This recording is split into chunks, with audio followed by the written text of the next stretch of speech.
Hey, it's Michael, and this is the Kintsugi Podcast. I'll be back in a minute with today's conversation about resilience. But first, if you're interested in creating a better life, having a better career, please visit kintsugipodcast.com and grab your free workbook on how to have a better life. In it, you'll discover tips and routines so you can find the energy for the things and the people who matter most, so you can create a better tomorrow and create the life and career you desire.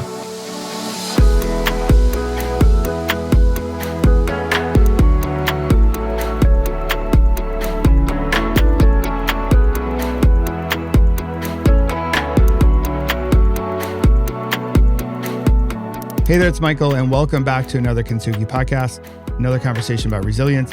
And today we have a special and rare treat for you. It's an interview.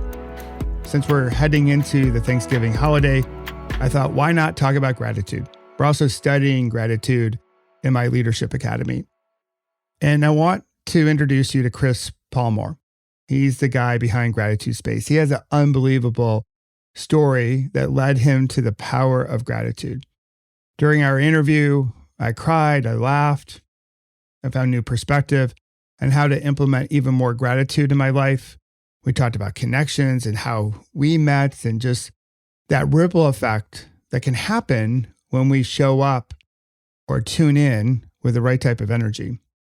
And gratitude can be that secret sauce to joy, but that secret sauce to our own energy in terms of how we show up, especially when things seem so dark as we finish up 2020.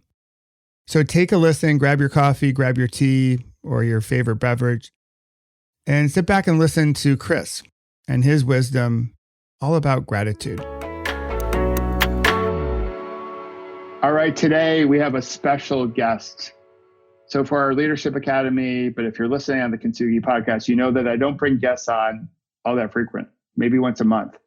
But this guy is filled with gratitude. And since we're studying gratitude for the month of November, which we really should be practicing it daily, not just studying it in the month of November, I have my friend, Chris Palmore, who is the mastermind, the guru, the expert, the energy, the love behind his gratitude project. And I'm just thrilled to bring him to you and to this Leadership Academy and to all the listeners of the Kintsugi Podcast. So Chris, how's it going, brother? Good to see you. Good, OB. Good to see you, man. I appreciate that intro. Gratitude Space is where you can find me, Gratitude Space Radio. But, I just want to be a gratitude composer. That's all I want to do all day long. And we could definitely discuss a little more about that later. But that's my calling in life, to be a gratitude composer. So you're allowing me to, by speaking right now, you're allowing me to do what I love. So sincere and humble thanks, Mr. Michael O'Brien. No problem. So let's get into the gratitude space. So what was that spark? And I'll ask maybe a follow-up question. What was the spark? But also tell us about it, because I'm seeing you do a whole bunch. Obviously, you have a podcast, which I've been on. You've been doing pop-ups. There's a book in the works that I want you to talk about, because we'll put the link to your upcoming book in the show notes or in the post so people can grab it. So it's a huge deal. But I want to start in the beginning. What inspired you to do Gratitude Space? Well, the fall of 2013, my birthday was coming up, and I actually listened to a podcast by Adam Carolla, and he was talking about how he really celebrated his birthday. He said that mainly sprung from, if anybody's listening to this podcast, he did not have the best parents.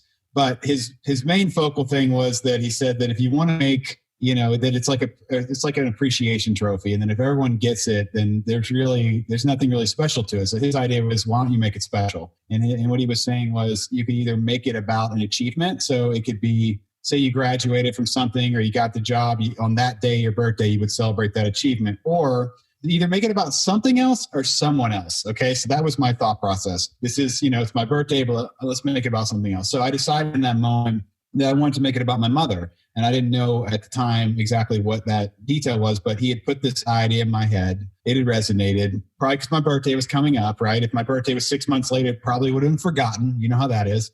But fortunately, timing's everything when it comes to these little magic moments, right? And what do we actually hear when we're listening, right? Because there's so much we don't, right? All day long. So my birthday came up and I got up really early. It was a time in my life when I was just waking up. It was probably 4 a.m. and I got up and I wrote my mom this gratitude message, and I put it on her Facebook page. I wanted her to find it, and I wanted to make it public. So that was my idea. I wanted to celebrate my mother on my birthday, and I wanted to surprise her with this written gift, which were just my thoughts, put down in public about her and life and what this day means.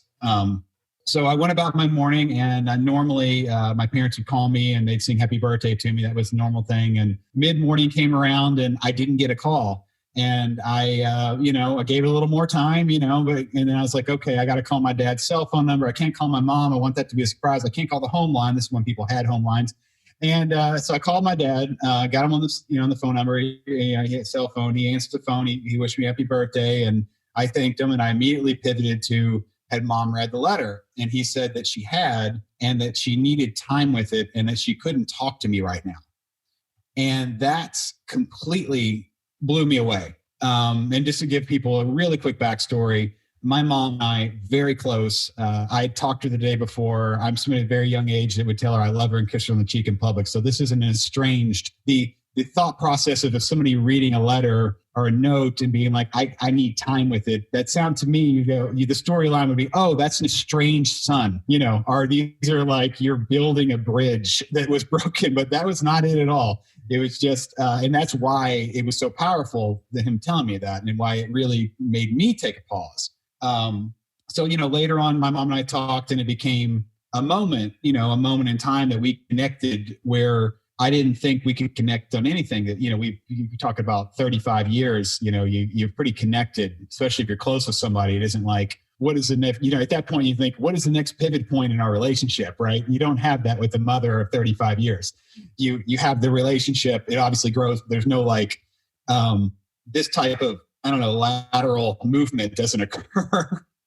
Or you can't ever think of a way for that to happen, Yeah, there's a limit to how many inflection points you're going to have. Yeah, exactly. Right? So where it accelerates the relationship to a new spot. But I hear you. Like, if you've had this relationship with your mom and then she needed time, that must have put you in a very unusual space to say, like, oh, wow, what's going on here? It was good that your dad wished you happy birthday, but I imagine there was a little bit of curiosity, or actually a lot of curiosity, and maybe some worry, like, why can't mom connect with me right now? It was a new experience for one thing. It's like when you do something, you kind of have an idea what the outcome will be. And this is not anywhere in the wheelhouse of the outcome, right? It's like if you put a project together, whatever. I just was my hope was that my mom would appreciate my thoughts and just know that I love her. I mean, the letter in the note, it says, I'm going to tell you I love you more this year. I'm going to make you more proud. I'm going to spend more time with you. So there were thought processes in the sense that I was saying things like, I have no recollection of this day. This should be your day. This day. This day means something to you. You have memories of this day. You were planning for this day. There's a lot, it should be your day. And I think, I think if somebody is close with their parents, I think it's a beautiful idea to share it with them. I really do, because it really should be your all's day. So, but that experience I had was, even talking about to you now, I'm still shocked by the whole thing, that it occurred, because it took me back. So it's like, you think about experiences, right? I like to call it gratitude stacking. I talked about this, thinking about this thing. It's like, I wrote the letter. She read the letter. That's a different stack.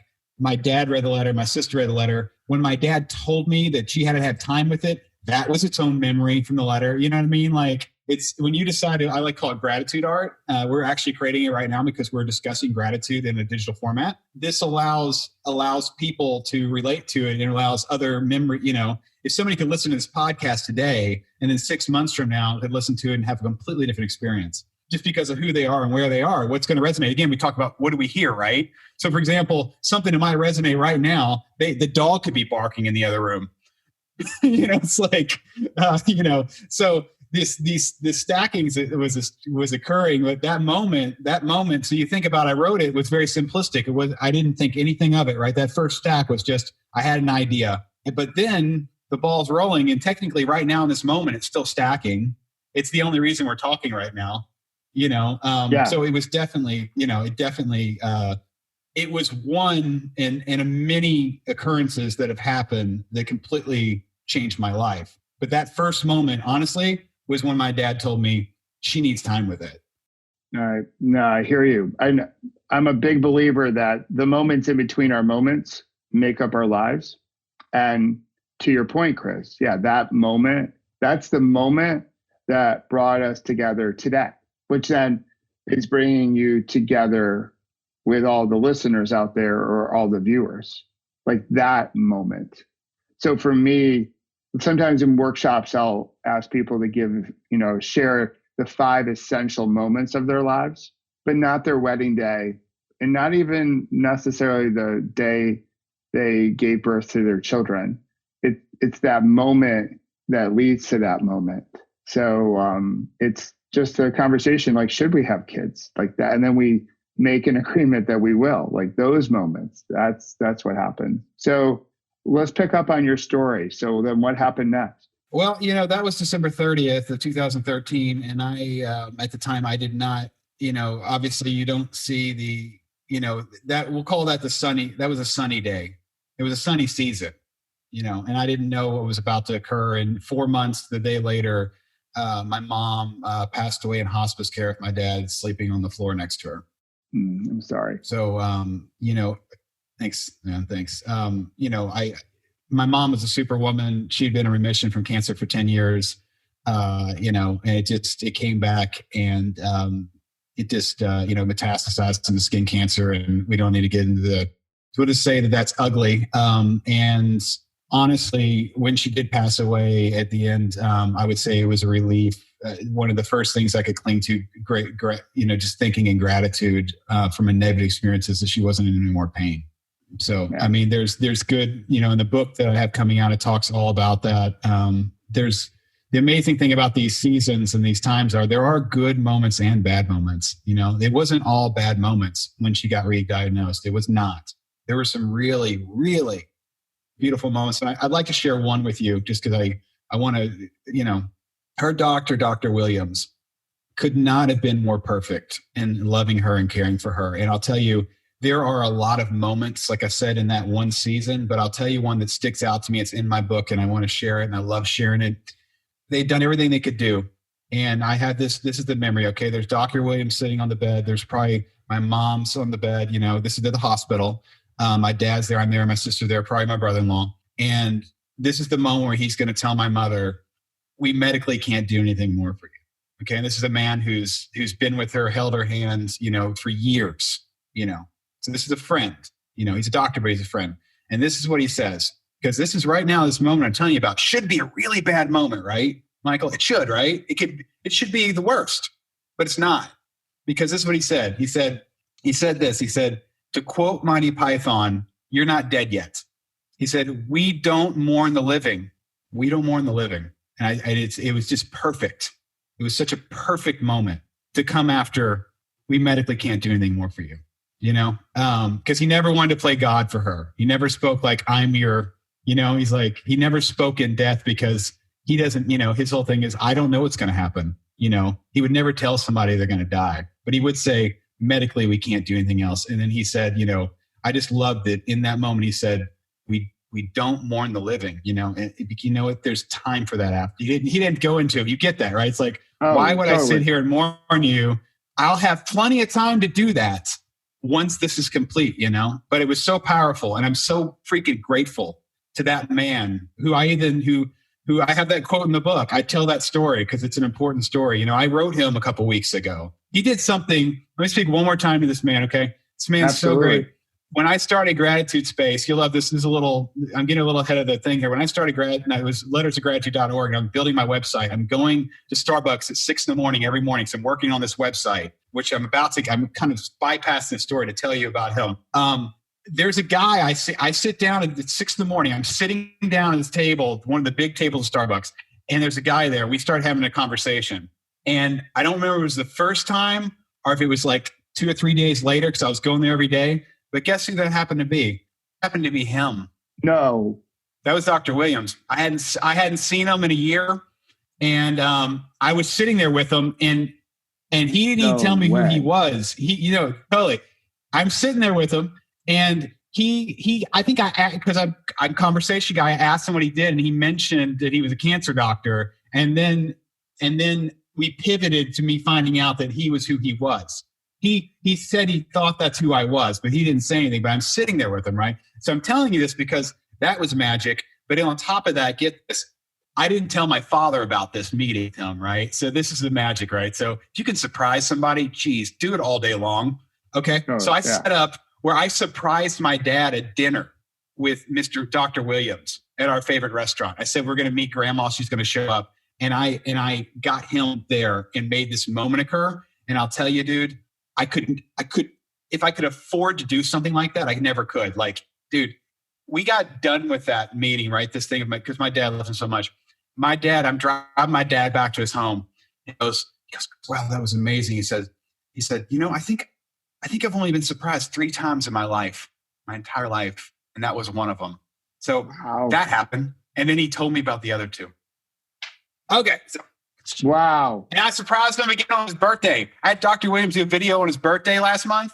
And when he saw this little video, I knew it. I told Dr. Williams, I said, we got him an Apple TV, but he's going to remember about his birthday? Your video. Oh, absolutely. Anyways, love the guy. Love the guy. Hey, we always tend to remember the memories and experiences, the experiences more so than the stuff. Yeah. So that's a great story, Chris. Like I was getting choked up here but that, what he shared with your mom is just so like even when we're close to death, we have so much more life in us. And one of the hard things about the current day is that, a lot of people don't see the life within them. And there's just so much more to it. To your points, I just want to pick up on some of the things you were dropping, is just when we have some space, when we have some awareness to see ourselves, to see others, then we can tap into this, like the magic, if you will, as you said, the magic of life. And then you start seeing gratitude, not in a sort of a transactional way of like, well, thank you for doing that, or thank you for being here. But it's you see it through all elements, through all the moments in between the moments, if you will. So I take it then that this whole experience that you went through as a son, as a man, as just as a person with your family, with your mom, that led you to create gratitude space and help others also see gratitude in their moments. Is that correct? That's correct. Yeah. What happened, and now that I've gotten forward in the story to go back, is 2014 was a really rough year, and when the end of the year came around, my birthday came up again, and I decided that I wanted to create this moment again. I wanted to do this experiment, mind you, again, right? So I wrote a letter for my dad, and it was a completely different letter from the year before because of obviously the trauma that we'd gone through and losing my mother. And honestly, looking back at that, I've had a lot of thoughts about this, and I'll tell you one of the reasons there's a lot of reasons I love my father, but I'll tell you one of the reasons I really love him is when I think of that experience with my mother, the most traumatic moment in that whole thing was actually when the doctor told him alone with other nurses what he was going to be telling my mom in that story I told you before, okay? Because they were worried about what he physically was going to do, how his body was going to react to it. And I'm only telling you that because seeing his pain allowed me to put mine in perspective. Now, at the time, I didn't know that, but bottom line is, to me, I lost my mother, right? But he lost like his wife. That was his life, It's very different. It's totally different. Like that was his whole life. She was my mother, but she was not my whole life. Absolutely. That's not, So just the perspective, again, I think one of the keys to like gratitude is perspective and putting yourself in perspective of things, and he allowed me to have perspective in that moment, and it allows me, and then appreciation on top of that, right? there's a lot of lifelong partners. The other one dies a couple months later. That could happen. He chose, I told him he's my hero. He chose to live. He still gets up. He still laughs. He didn't, allow that incredibly traumatic moment to end his life, which obviously she would never want anyways. So anyways, moving forward, I wrote this letter. It had a very similar experience. It made a connection, made a moment. Obviously, we're talking about it right now.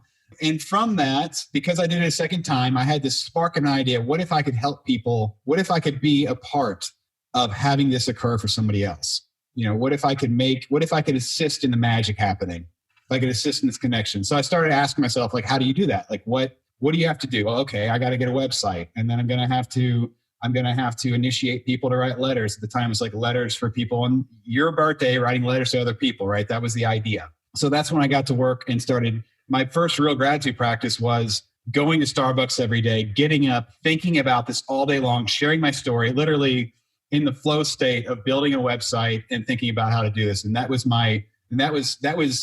on for 2 or 3 months, every day, engrossed in this concept, like what, how do you do that? And the conversations that came and the relationships that came through that. What I love about your story is like just the letter writing on your birthday. It's such a great we over me, or, we greater than me type of act. And that's one of the reasons why I wanted to bring you on, just the whole like reaching out to others and making it about that other person in the moment. I think is so essential right now, because we need to be able to be connecting with other people. That's the only way through this lived experience that we're all going through this year, is that we're not going to be able to do it alone. Anything worth doing is really almost impossible to do it alone. And we need some form of connection. As cliche as it sounds, we're better together. But the only way we can be better together is that when we see each other, hear each other, and connect with each other. And we make the greater us much bigger than just ourselves. And I just love the energy that Gratitude Space has, because that's what you're doing through all the work. And you're making these connections that you didn't have like 5 years ago or last year. And you continue to layer, sort of your layering, if you will, of gratitude. It just gets richer and richer and richer the more your ripple goes out into the universe. So yeah, thanks, man. Yeah. Out of curiosity, I sort of spoke about this during my last blog post. How do you see the intersection between gratitude and thanks, or gratitude and thankfulness? Do you see them as one and the same? Are they different to you? How do you see the difference between those two actions, giving thanks and then, being grateful? I appreciate you asking that, because I actually hadn't given it much thought till you asked it. And I'm glad you sent me the question earlier, because I got to give it a little more thought. I think being grateful is a state of being, and giving thanks is an action. So giving thanks and being thankful would be an occurrence that comes out of a grateful heart. So it's an action of someone that's grateful. But being grateful is a state where being thankful to you have to be, your thanks is going for something specifically to something. I think it's an action of a grateful heart is to verbalize, which is giving thanks or being thankful. And there's different ways to show that. So, bottom line, for example, gratitude, anybody can have gratitude all day long by themselves, sitting in a room. You can sit around and think what you're grateful for. Now, if you want to be thankful, at that point, you're going to kind of have to reach out and I feel like I said, it's an action. So if it's somebody opening the door for you, going to building, it's saying thanks and looking at them. There's surface level gratitude also, which is reflexive, which there's ways to make that personal opposed to reflex. So for instance, if somebody were to open the door for you, you could say, thank you for opening the door for me. So make it personal. Or if you're going through a checkout line, instead of this, the thanks, I'm sure this, you probably do it, looking at the person in the eye saying thank you. Or I do my best to find out their names there and at least personalize, saying, thanks, Jane, for taking care of me. Or thanks, personalizing. So again, people seeing people, this is you and I haven't talked about this, but this thing's been occurring back and forth to me. There's a really great thing. It's a great thing to be grateful and to say what you're grateful for, but being a catalyst for gratitude is massive. And that's basically everything I'm doing with Gratitude Space. Everything is just being what I call a gratitude composer, but it's being a catalyst for gratitude. And there's a lot of ways to be a catalyst for gratitude. Just seeing somebody and allowing them to know you see them is being a catalyst for gratitude. Kindness is a massive catalyst for gratitude. Obviously, if someone's hungry, feeding them, again, saying thank you. These are all catalysts. So if you want to, if somebody really wants to dive into gratitude, take it, the phrase from my friend Kevin Monroe is like, gratitude is better together. And that's what being a catalyst is actually going out and initiating somebody, making a moment for somebody to be grateful for. And that's so easy. It's so easy. And it's intentional. So if you make it intentional, it's part of your practice. And you can know that's what's occurring. And it allows you, again, when when you're helping other people, and that could just be giving someone space, you're not thinking about your problems. You actually come to the present moment, which gratitude gifts you. Gratitude can gift us the present moment, which all there is. The future's not here. When it gets here, it will not be the future. The past is gone. This is literally all we have. It allows you to be present. It's a powerful thing. And when you can be a catalyst for gratitude to someone else, it's so much better for everybody, more so you. It's, again, the giver, right? Absolutely. I know you refer to yourself as the composer. I like to think of you as this perfect rock. I imagine you did this growing up, maybe still do. I know I still do. I certainly did it growing up. But one of my favorite activities, my grandmother had this farmhouse in rural New Hampshire, and we'd go up, and there's a pond in the back of this property where you can collect, fish for trout and stuff like that. But I would go there and I would just search for hours for those perfect stones to skip in the pond, and then try to see how many ripples I could get, right? Or how many times it could skip. And what I see in your work is you're like that perfect stone, dipping through the water, and then the ripple goes out, and it's a beautiful, abundant, anabolic energy that just has a way of connecting people. And I know you feel this way. You're connecting with people that you'll probably never meet, but through your action, through your composing, that you're slowly but surely changing the world, allowing people to be, or giving people permission to be in the moment. Because to your point, it's the only thing we have. We're so hung up on regret of yesterday or anxiety about the future, and we're not living in the present. It's such a waste of life. So, and I want to get to sort of what we've gone through this year, this collective experience really across the planet, although not everyone's lived it in the same way. Certainly we've lived it in our own way here in the States, for anyone listening here in the States. And I can feel the heaviness as we get into November. I think a lot of people were hoping that this would all be done by now. And I think what we're realizing with COVID starting to rebound again, that we might only be at halftime. So I could feel the heaviness in the air. And obviously there's other things going on, like post-election stuff. We still have equity and equality issues, environment. There's a whole bunch of factors, economic. So how can we find gratitude when everything looks so dark, when everything looks so heavy? What advice do you have for those watching or those listening? Because in the spirit that we go where our eyes go, right now, our attention is on a lot of the stuff that ain't so great right now. That's how we're labeling it, because all the events in our life are neutral until we label them. So, and it just gets so heavy in the moment that we wonder, do we have the stamina? Do we have the endurance? Can we endure? Can we get through this? And I know a lot of people that might be listening could have their doubts. I don't know, do I have the power? What counsel do you have to them in trying to help them find gratitude in this moment that it's dark, literally and figuratively, because we're running out of daylight each day, at least as we get to the tail end of December? I'm trying to phrase this the correct way, but I was talking to my mentor months back, and he's like, you could totally feel like the entire world is conspiring against you to be grateful. They don't want, the entire world is sitting there going, don't be grateful. You need to be ungrateful. The entire world, all day long, you could think that. And the magic and the amazing thing in that moment is, and what I love about gratitude is it's a choice. It's a choice you have to make. It's a choice you get to make. So even though everything could be going, be ungrateful, be ungrateful, be ungrateful, you've got stuff to be grateful for. And you can choose in the moment to focus on those things. On top of that, I like to think that nothing's permanent. Tomorrow's a new day. You don't, think, again, this is us thinking the future's here and living in the future. Worry, I do my best thinking when I'm not worrying. I'm more clear-headed when I'm not worrying. I'm more present when I'm not worrying. When big things are going on with me, I go, okay, what can I personally do? And then if I've done it, I let it go. So for example, and I don't want to letting about politics, but with the election, I voted.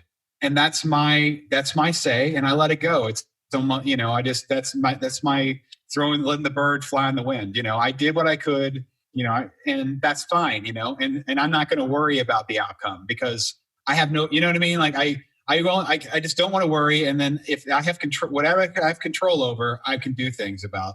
And I wanted to sidestep back really quick. I really liked your analogy of you looking for rocks on the beach and throwing them. I just wanted to speak to this real quick because it made me think about, everything I've been doing. So initially it was letter writing, and it was collecting videos, and it was doing long form interviews. Now it's the podcast, which is audio and video.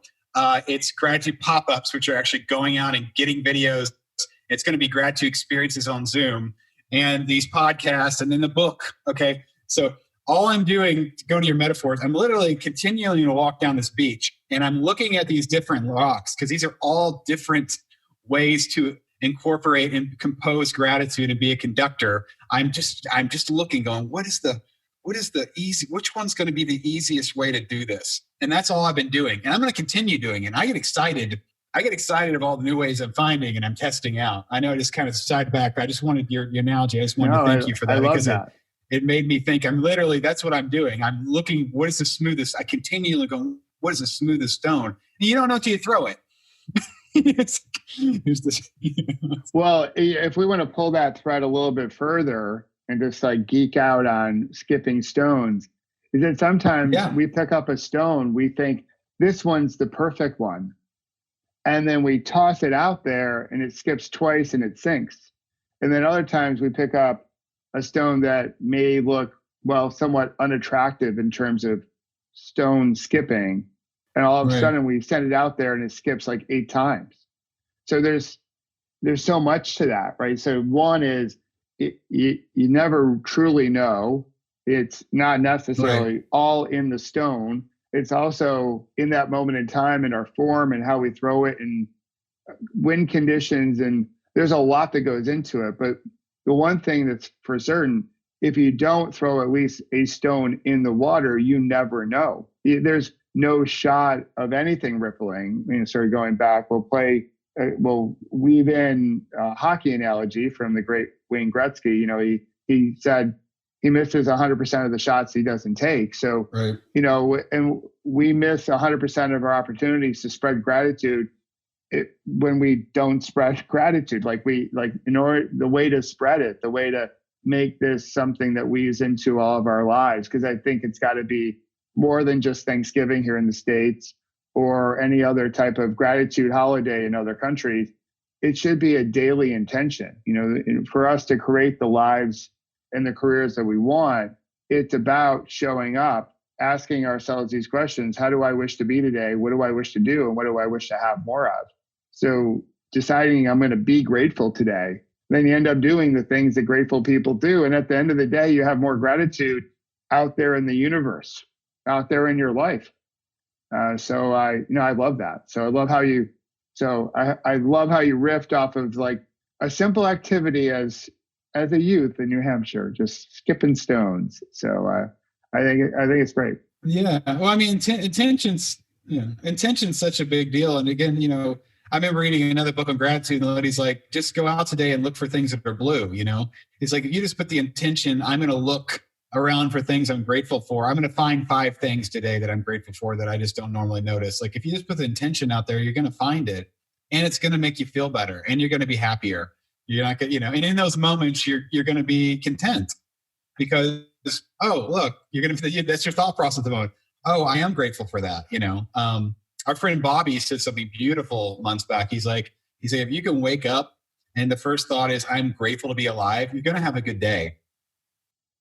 Yeah. Yes. You know what I mean? Yeah. Like, start with your heartbeat. If you can't think of anything, start with your heartbeat. Then you can expand from there. Simply go, okay, why is this heartbeat working? Okay, well, I've got clean oxygen. I got oxygen. I'm actually breathing well enough to bring oxygen into my body to, the blood circulate. There's so much going on working here all the time that we have no control over.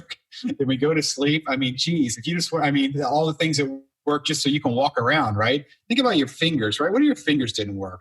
What would you not be able to do today?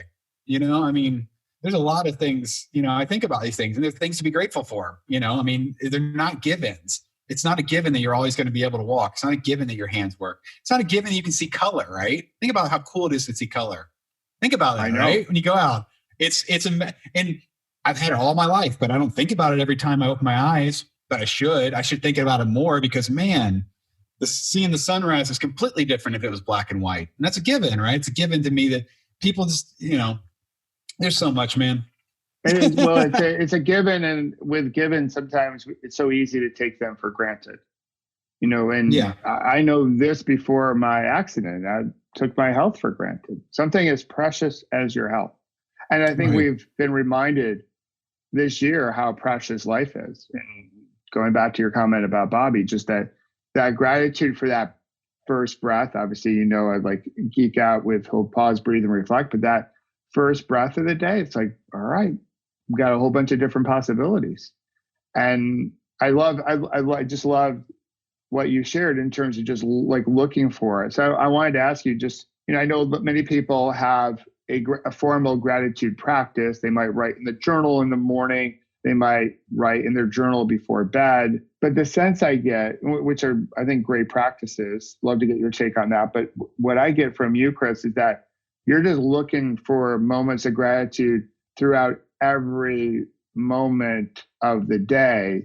So it becomes just part of your being as opposed to transactional, like, or a to-do. It's just like, it's who you are versus a thing to check off on your to-do list today. Yeah. And speaking to somebody, if somebody were talking to me like what, obviously there's baby steps and then there's, just like anything like an athlete or any profession, if you're going to get started, the most simplistic thing is just make a decision to write down 3 to 5 things you're grateful for in the morning, every morning, for a month.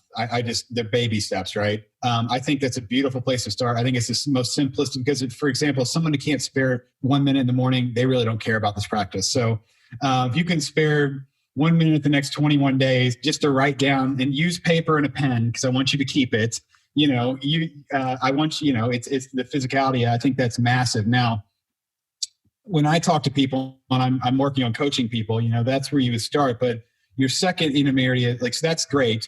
But then what I really want to do, what I really love is I want to give gratitude an actual feeling and emotion. So the problem with the 3 things, when I go, I'm grateful for my coffee, there's literally no emotion behind that. So don't get me wrong, baby steps, right? It's great. I'm not downgrading it, but if I was coaching somebody and I want to get them in, and honestly with the coaching, it's more or less, you need to commit to somebody to do this and I want you to share it with me. You know what I mean? That's part of the getting somebody to do something. Some people don't need that. Maybe they can use their spouses or wives. Doesn't matter. You know what I mean?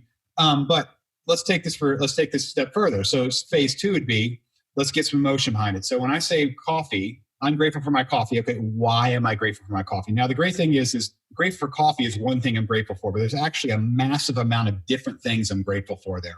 So, for example, these coffee beans, they actually traveled here from Colombia with my wife, who I'm marrying here in the next week, from Colombia. It's Juan Valdez, their beans. That came from there. Now, let's take a little further. Okay, I have a really great coffee maker that actually grinds the beans and brews the coffee, and it keeps it warm. It's not on a burner. So that's really nice. I have really great coconut oil. I've got cream I can put in there, right? It stays warm for like 12 hours. Let's go far, so I'm giving emotion. These are all different things I'm grateful for. I've got water that's coming to our city has great water, but I also purify that. So not only I have water that's healthy coming into the home, We go down the water hole, you know that one. It's like, well, somebody's purifying this. The fact that it exists, I have to have it to exist. I also have an extra filter I'm using it, which is great. I can afford to use extra filtration, there's, and then you go, okay, I got cups. I have cups too. I've got cups that have different memories to me. If it says Columbia on it, or it's a Christmas cup, or you know what I mean? Like, and then you go further. I got this great desk, right? I'm only at this coffee. I'm sitting at this great desk. I've got this great computer. I'm sitting here talking to Michael O'Brien. I got my coffee, right? There's a lot of emotion behind that. That's a lot of things. And I only scratched the surface, just the thought process surface, right? Of why I'm grateful for my coffee. I mean, geez, I could go further. I was reading this morning, drinking my coffee. I got to read this amazing book, right? I have time to read, right? Then you can think, how many times you've sat down with somebody who had coffee, right? You can think of times when I was young at Denny's, right? With my friends, no care in the world, bottomless cups, or, you're at the airport, you're about to travel. You know what I mean? I'm just saying, you could take your three things, coffee, books, exercise, and you could go down a wormhole and actually get emotion attached to it. And you get excited because I love it. That's where it is. That's where the power of gratitude is. Let's feel gratitude. No, let's just speak gratitude. Let's feel it. And you could do that by yourself. And that's phase 2. But phase 3, and I know we only have so much time, is phase 3, and to me is the pinnacle of the gratitude experience, is being a conductor, being a catalyst for gratitude. And that means going out and creating a space for people to be grateful for. And with me, honestly, it's very simple. Cutting right to the chase is I meet people, I converse with them, and then I ask them simplistically, I go, who in your life are you grateful for? And I could do that because of who I am, and I'm very comfortable doing it. But you don't have to go out there and do it if you're not comfortable. You can just go out and pay attention to people, make the space for gratitude to exist, be kind, and that, honestly, because the reason that's the pinnacle is you cannot do that by yourself. I can't sit here alone and that's it. Gratitude is better together. And that connection you can make in that moment. You're creating memories and moments, real connections in gratitude. So, okay. I know I love that. I love all of what you just threw out and threw down. I know you had AJ Jacobs on Gratitude Space, as you were riffing on coffee, but right there, it's just like, oh, right. Yeah, he went deep on which excellent read, excellent TED Talk to watch and listen to your conversation with him. Thanks 1,000. He's got a quote on my book, actually. My book, the cover quote is from him. That's how great he is and how much I love me some AJ Jacobs. Yeah, AJ Jacobs, he's a good dude. We studied his book a couple of years ago, and he signed all the copies. I went to the coffee shop where his journey with coffee started. So, but what I love is just one. Yeah, so he was total, as we say in New York, a total mensch. So total mensch. Yeah.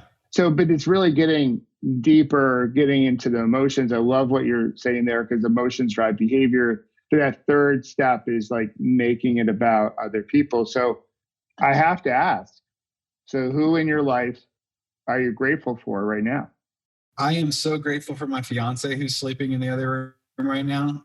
She loved me, and we've been together 4 years. She loved me enough to get engaged with me and to leave her entire civilization of South America to come be with me. And I don't think I could ever ask anybody to do that. Even though I did ask her to marry me. But the fact that she did it, and that she's here, and that she gives me this love that I feel like as much as I just don't feel like I deserve it. It's so pure.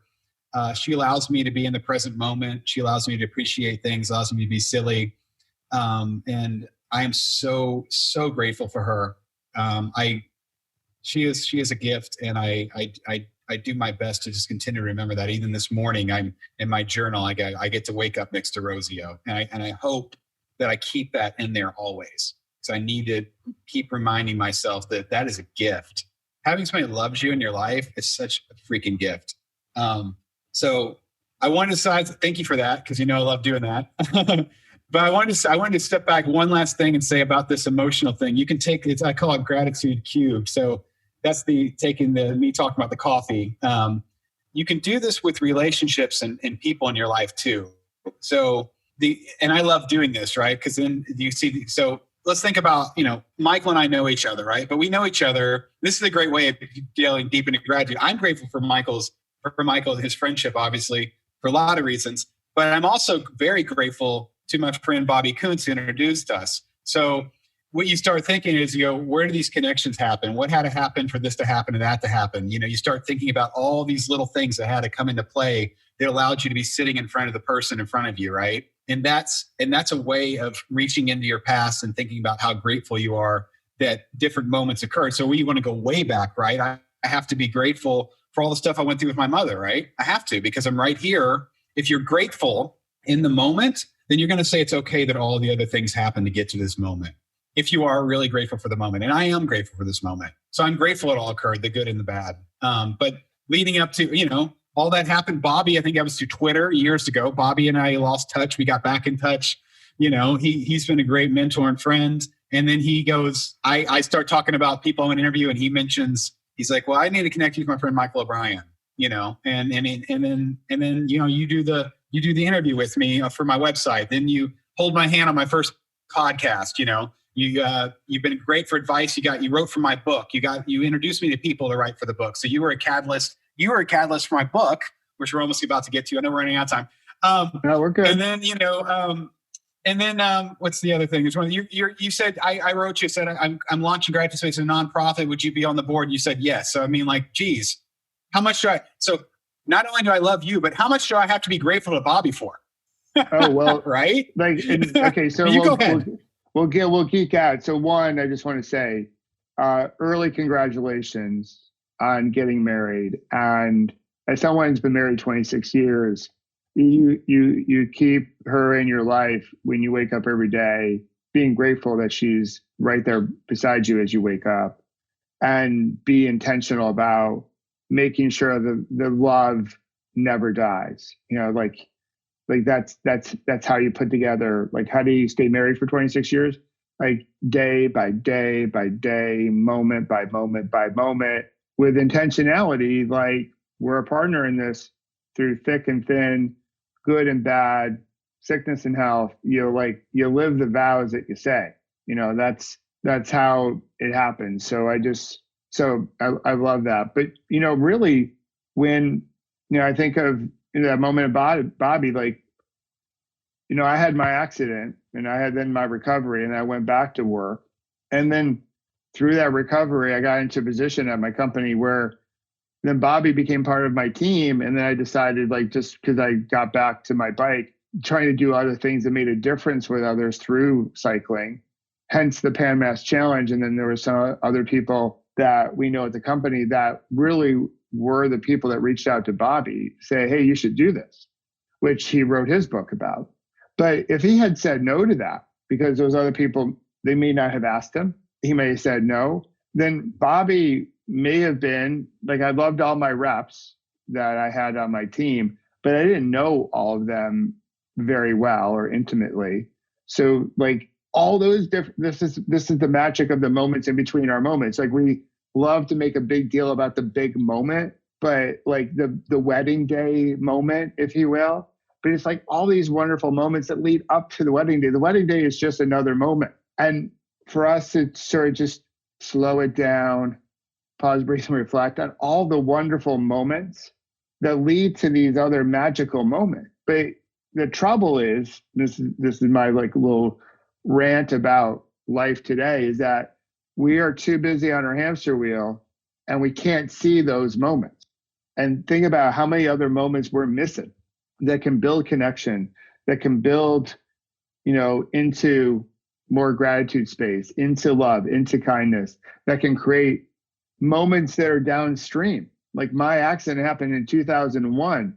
Your events happened, 5, 6, 7 years ago. The connection with Bobby, it just sort of moves along. And when we have more awareness of the life that we're living, more intentionality, more being, then we are in a better position to create the life and therefore the career that we desire and make a difference in other people. Because I believe that's why we're all on this planet, is to say, hey, I'm going to put a little bit more love in your life, and then you're going to take that and put a little bit more love into someone else's life, and then good things happen. I'd much rather see that ripple than fear and worry and anxiety and hatred and divisiveness and judgment that seems to be an easy commodity or currency to spread right now. So So I want to we'll end here in a couple different questions. So one, besides gratitude, I just love resilience.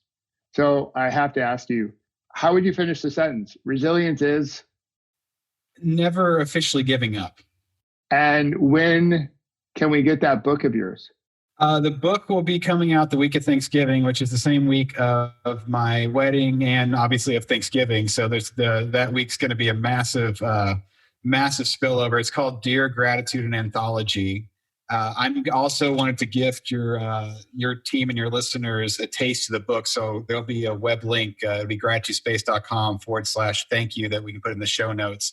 They'll, if they give me their email, I'll basically send them a section of the book, and I'm also going to read that section. So to give you a couple things, I wanted to tell you that I loved you sharing more about the story about Bobby. And people have so much to be grateful for in these moments, and that's what we're talking about. So think about this, right? If you hadn't had your accident, you never would have reconnected with Bobby. He wouldn't have been the person he was to connect with me, and we wouldn't be sitting here. If my mom would have passed away and I hadn't written that letter, or if I hadn't decided that letter meant something, we wouldn't be sitting here. There's so many, but you just shared, like, that's what people need to understand. If they can be grateful in the moment, they're watching this right now, and they're like, I'm grateful I'm watching this. Think about what had to occur and build some memories and emotion and go, I'm grateful. Like, obviously whoever came to, knows you, I'm sure they have a whole story there, right? And think about that and share it with, you know what I mean? Like, talk about it, because life feels magical then. I want to feel like life is magical. That's my choice. You know what I mean? It's a choice, and anybody can have that choice. You can say there's no magic in my life. Okay, I believe you. Or you can go, my life is magical. And when we talk about you and me meeting and Bobby and your accident and my mom passing away and the bike, all that stuff, like, and then Bobby's backstory too, right? Think about that. We know that too, right? There's so much going on, and it's magical that we're all friends and that we've all connected. We're here. We are in this moment. There's so much gratitude, man. Take a step back. When we give ourselves permission to take a step back from the churn of the hustle and grind, and we think back like, whoa, whether it's like universe, Mother Nature, Father Sky, God, whomever, it's like people show up in our lives for a reason. And sometimes we're not paying attention. We miss the people who are showing up. But when you live life with more awareness, you can see those moments, and then you can make stronger connections. It's, the people that I know have showed up in your life, Chris, have showed up in mine. Just, that's what makes life so rich. And, sometimes people show up and they're not necessarily like our cup of tea for right now. That's a little bit of like, maybe we look at that through a lens of judgment, like what's up with them. But, if we even take a step back there's sometimes they show up for a particular reason. We can be grateful for that. We can be grateful for some of those tough relationships too, because they can shine a light on some of the really great qualities of our good ones. And, sometimes like this moment, sometimes you got to stand a little bit closer to the darkness to appreciate the light. Sometimes you got to go through the muck in order to have the beautiful lotus flower to appear and to bloom. And I'm glad that the world has someone like you helping others get through this moment known as 2020 and beyond. And I'm so thrilled for all of your success and your upcoming marriage. And I can't wait to see what 2021 brings to you and all those in your Peloton, and how you're going to help us step into this moment and be grateful, like current day, current moment. And slowly but surely you get to change the world. So thank you for that, brother. I appreciate it. Thank you, man. You've, encouraging gratitude and being the catalyst. It's what it excites me more than anything in my entire life. It is literally the dragon I chase. So you've allowed me the platform to speak and talk about gratitude this morning, and so thank you for allowing me to do what brings me the most joy that I get. So I don't, other than saying that, I don't know what else I can say, man. You're awesome. All right.